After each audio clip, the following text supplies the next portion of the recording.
Grįžęs į Lietuvą su žmona Kristinė ir sūnumi Gabrieliumi, Justas toliau darbavosi pagal specialybę.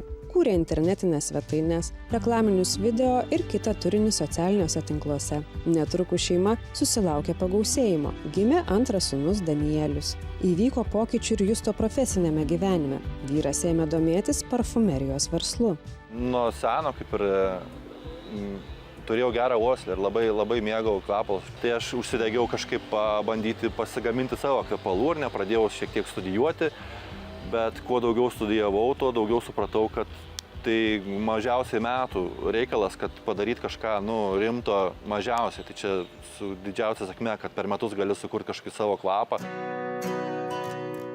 Vis dėlto Justas pirmiausia nusprendė ne kurti savo kvepalus, o prekiauti nišiniais kvapais. Tačiau tokie kvepalai domina ne visus. Vyras pastebi, kad lietuviai yra gana konservatyvūs kvepalų pirkėjai. Juos įsigydami tautiečiai paiso kitų nuomonės ir vengia išsiskirti.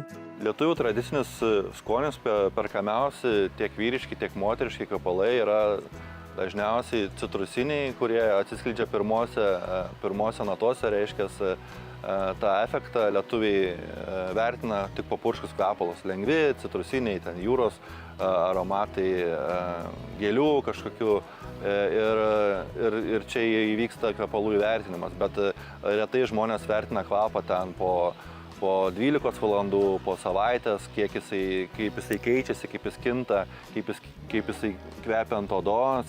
Tai šitų subtilumų nėra, žmonės tiesiog perka tai, kas yra populiariausia, ką rekomendavo draugė, emociniai pirkimai.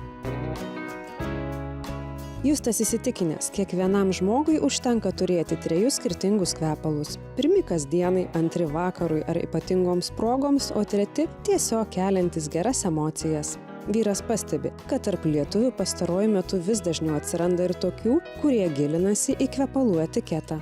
Po truputį galima sakyti, kad mokosi ir lietuviai su kvepintis, derinti kvepalus, turėti rytinius, vakarinius arba sluoksniuoti kelis kvapus, turėti ne vieną kvapą, o keletą, tai man atrodo jau vyksta.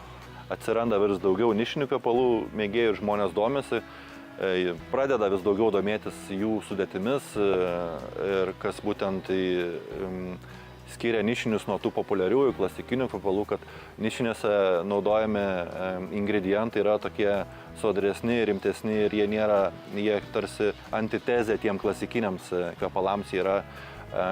Galima tenais tikrai atrasti kažkokių ingredientų, ten tokių gan egzotinių.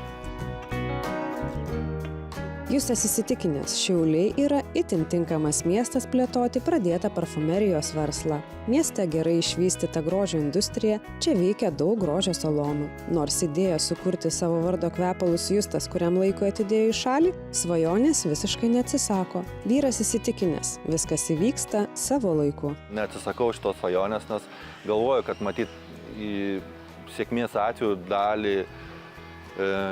dalį pelno norėčiau investuoti į ingredientų pirkimą, į mokslus ir kurti savo vardo kvepalus.